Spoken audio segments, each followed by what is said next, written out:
Hello. Thank you so much for joining me today. How you doing? Today, I'm going to be reacting to what should be a doozy. I have no idea how this is going to go. Stephen Fry, obviously a legendary Englishman on political correctness. He's a witty guy. I know that. Political correctness, contentious topic, issue. I don't know what you call it. I don't know where he's going to fall on the side of this debate, to be honest. Jordan Peterson is here next to him, which I don't know if he's like debating Peterson. Obviously, Peterson is very anti-peace, like political correctness. So I don't know if that means Stephen Fry is pro-political. I mean, I guess I'll just find out. I don't know. Let's see. I mean, I believe Stephen Fry is certainly a more liberal type of, well, liberal is honestly kind of a confusing word. More of a left-wing type of guy than Peterson. So I don't know. In agreeing to participate. Also, this video is like 24 minutes long, so I might have to split it into two parts. Let's see.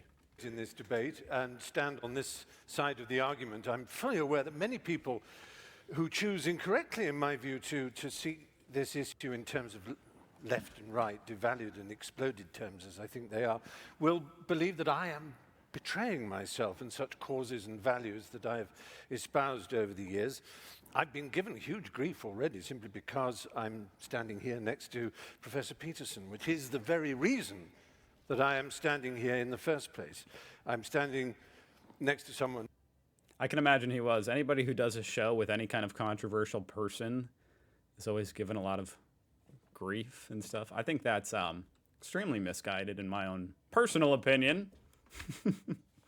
I think, obviously, Peterson has a ton of influence and a lot of people listen to what he has to say. So if anyone disagrees with him, well, you better get on the stage with him and debate him in public. And, you know, what better way to get your point across if you disagree with him? You know what I mean? I think it's a mistake to just say, oh, no, don't ever talk to him, don't ever mention his name, like Voldemort. With whom I have, you know, differences, shall we say, in terms of politics and all kinds of other things, precisely because I think all this has got to stop.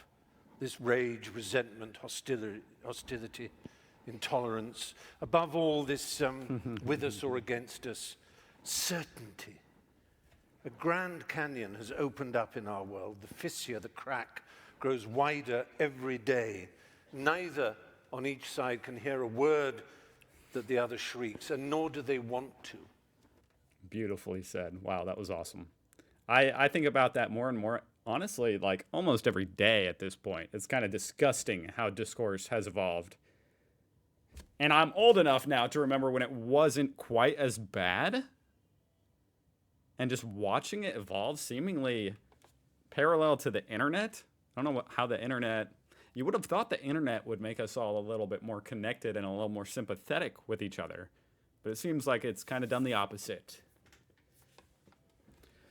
While these armies and propagandists in the culture wars clash, down below in the enormous space between the two sides, the people of the world try to get on with their lives, alternately baffled, bored, and betrayed by the horrible noises and explosions that echo all around. I think it's time for this toxic, binary, zero-sum madness to stop before we destroy ourselves. I love this guy. Stephen Fry. I better He's just well-spoken. nail my colors to the mast. And clearly, he's not a knucklehead. You know what I mean? Before I get any further in this, it's only polite to give you a sense of where I come from. All my adult life... And that doesn't even necessarily mean I agree with all his political views. I don't even know them, to be honest. I'm just saying, it's pleasant to see people who aren't just like, he needs to become a politician. He should do that because most politicians, at least here in America, are just, it's like, they got nothing going on upstairs. I have been what you might call a lefty, a soft lefty, a liberal of the most hand-wringing milksop, milquetoast variety. Not a burning man the barricade socialist, not even really a progressive worth the name. I've been on marches, but I've never quite dared wave placards or banners. Am I a loathed member of that band, an SJW, a social justice warrior? I don't think highly of social injustice, I have to say, but I character myself mostly as a social justice warrior. My intellectual heroes growing up were Bertrand Russell and G.E. Moore, liberal thinkers, people like that, writers like E.M. Forster. I believe. I'm just looking at when this came out because they're talking about, okay, 5 years ago. That makes a lot of sense. For some reason, I was thinking this was more recent, but 5 years ago, you know, they're using terms like SJW and stuff, which honestly has kind of gone to the wayside. Now it's woke versus anti-woke. SJW kind of gave it away. This is a little bit older, Believed, and I think I still do believe, in the sanctity but still relevant. of human relations, of the primacy of the heart and friendship and love and common interest. These are more personal, interior beliefs than they are political exterior convictions, more a humanistic version of a religious impulse, I suppose. I trust in humanity. I believe in humanity. I think I do, despite all that has happened in the 40 years of my adulthood. I am soft, and I can easily be swept away by harder hearts and harder intellects. I'm sometimes surprised to be described as an activist, but over time I have energetically involved myself with what you might call causes. I grew up knowing that I was gay. Well, in fact, from the very first I knew I was gay. I remember when I was born looking up and saying, that's the last time I'm going up one of those. I'm Jewish. I'm Jewish, so I have a natural, obviously, horror of racism. I want I didn't know he was gay or Jewish. racism, misogyny, homophobia, transphobia, xenophobia, bullying, bigotry, intolerance of all human kinds to end. That's surely a given amongst all of us. The question is how such a golden aim is to be achieved. My ultimate objection to political correctness is not that it combines so much of what I have spent a lifetime loathing and opposing, preachiness, with great respect. Okay, so this is sort of interesting. I'm kind of trying to get a handle on the format of this debate, this monk debate, which I keep reading on everyone's placard. I'm like, what is the monk? Whatever. So he's actually on the same team as Jordan Peterson, I think, despite them being traditionally on opposing sides. Typically, I think. I don't know. Let me just keep watching. Piety, self-righteousness, heresy hunting, denunciation, shaming, assertion without evidence, accusation, inquisition, censoring. That's not why I'm incurring the wrath of my fellow liberals by standing on this side of the House. My real objection is that I don't think political correctness works. I want to get to the Golden Hill, but I don't think that's the way to get there. I believe one of the greatest human failings is to prefer to be right than to be effective. And political correctness is always obsessed with... Okay. Interesting assertion there. Okay. People prefer to be right rather than effective. How right... I'm also, okay, so he's saying political correctness doesn't work as a means to the end, even though he might agree he wants to also get to that end. Political correctness is a very broad term. You know, that's kind of what I'm thinking about right now. I want to hear him get into a little bit more specifics. What's he mean? Right it is without thinking of how... You know what I mean? Is it cancel culture?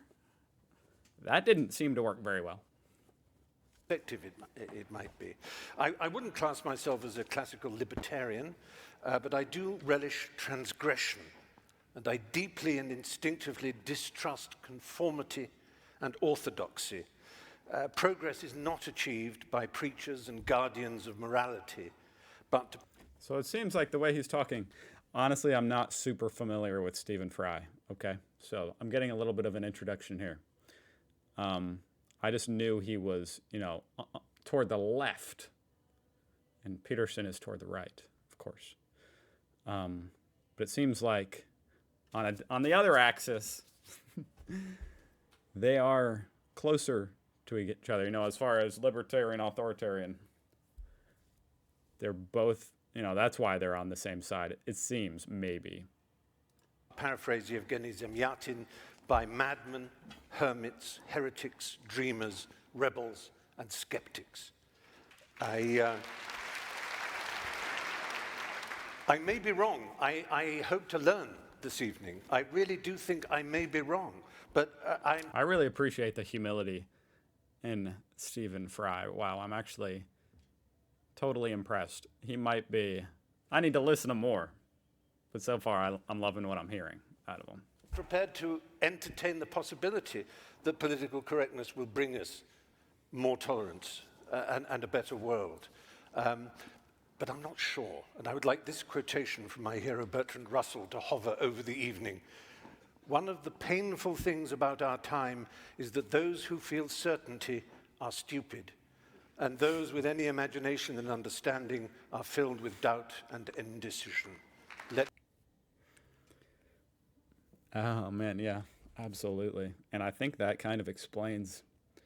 I've always kind of thought, that's why a lot of evil people have ruled the world throughout history and ruled countries throughout history, because they have such a stupid arrogance that they think they should rule the country or the world, or they know what's best for an entire country, whereas most people with intelligence have a little bit of humility, and the thought of ruling everybody else's world or country,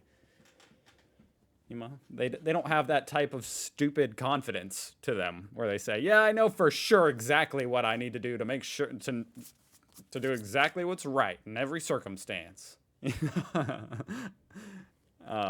And I think that might be why we get a lot of stupid politicians, stupid ones such as, yeah, I know exactly what needs to be done in this country. Make it great again. And I'm talking on both sides. I'm not impressed with politicians, if you can't tell, for the most part. Doubt prevail.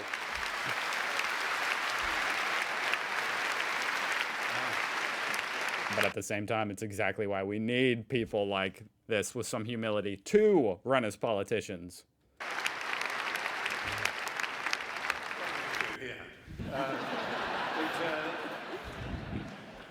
No, it's interesting to hear that there really doesn't seem to be a problem, but yet I think we all instinctively know that there is some kind of a problem. There isn't censorship.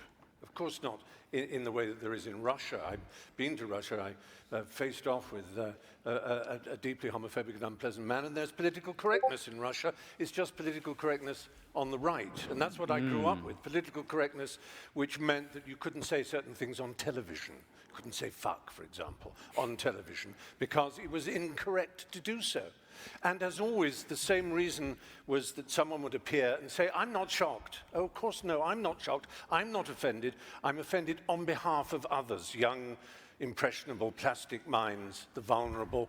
And that's not good enough. It's so often people are saying, you see, I don't mind being called a faggot or a kike or whatever, or a mad person, because I've got mental health issues. I don't mind people insulting me. And people say, well, that's all right for you, Stephen, because you're strong. Well, I don't feel particularly strong, and I don't know that I like being called a faggot and a kike particularly, but I don't believe that the advances in my culture that have allowed me to marry, as I have now been for 3 years to someone of my gender, I don't believe they are a result of political correctness.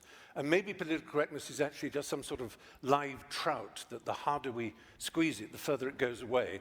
And you will be saying, I'm not talking about political correctness, you're talking about social justice, with which I agree with, whether you want to call it identity politics or the history of your people, the history of my people. Yeah. Political correctness, in particular, kind of has this connotation to it in which it's almost, by definition, dealing with at least a soft form of censorship. You know what I mean? It's about what you can and can't say, what you can and can't think. My people were slaves as well. Both the British were slaves of Romans and the Jews were slaves of the Egyptians. All human beings have been slaves at some point, and we all, in that sense, share that knowledge of how important it is to speak up. But Russell Means, who was a friend of mine towards the end, who founded the American Indian movement, he said, oh, for God's sake, call me an Indian or a Lakota Sioux or Russell. I don't care what you call me. It's how we're treated that matters. And so I'm really addressing a more popular idea.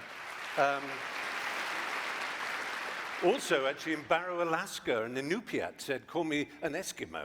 It's obviously easier for you because you keep mispronouncing Inupiat. You know, words do matter. I'll just end with a quick story. Oh, is he going to end? Okay, so I'm guessing. Well, I guess I'll pause it after this, like, intro. I think that'll be a good place to end this reaction, and then I definitely want to watch the rest of this. So we'll do that on another day. Unless everybody hates this reaction, then I'll just pretend it never happened. Gay rights came about in England because we slowly and persistently knocked on the door of people in power. We didn't shout, we didn't scream. People like Ian McKellen eventually got to see the Prime Minister.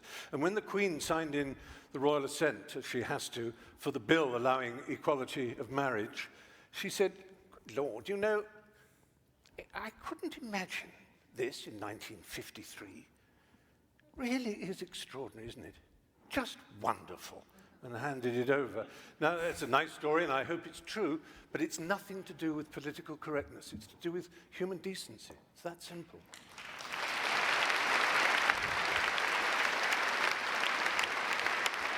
Yeah. It's nice. I'm still very lost about why we aren't talking about political correctness. We're talking about politics, and... You know what? I'm going to go for another, like, minute or something, just because I almost have to hear the initial response from his debate opponents. That's fine. And I share, I share exactly what you think about it. I'm not an enemy of identity politics per se. I can obviously see where it goes wrong and where it's annoying. Let's be empirical about this. How well is it working for you in America at the moment? What? Not well at all. Really isn't. Right. You can answer me in a moment. The reason that Trump and Brexit in Britain and all kinds of nativists all over Europe are succeeding is not the triumph of the right, it's the catastrophic failure of the left. It's our fault. Wow. I think I will react to the rest of this. Wow. It definitely feels, it rings to be true. What he's saying. It's going to be hard. It'll be interesting to say what they have to say in response to him. Because almost without any doubt, the rise of and the prominence of the right is mostly in response to, in this case, political correctness, which went too far and started, treating people started getting this icky feeling that they're being treated like they can and can't express their thoughts and what they think and how they feel, even if maybe what they feel is stupid, and people don't like that. It makes them feel a little bit less free and a little bit angry and a little bit in it, and they kind of revolt. At least from what I've seen. Very interesting little debate we got going on here. I'm fascinated to watch the rest. So I hope you guys don't thumb this down a whole lot, because that'll be my indication. I'll be like, okay, fine. I guess nobody cares. All right. Thanks for watching. Subscribe if you want to see part 2 next week, I guess. I'll see you guys. Is it Friday? No, it's not Friday. I'll see you tomorrow.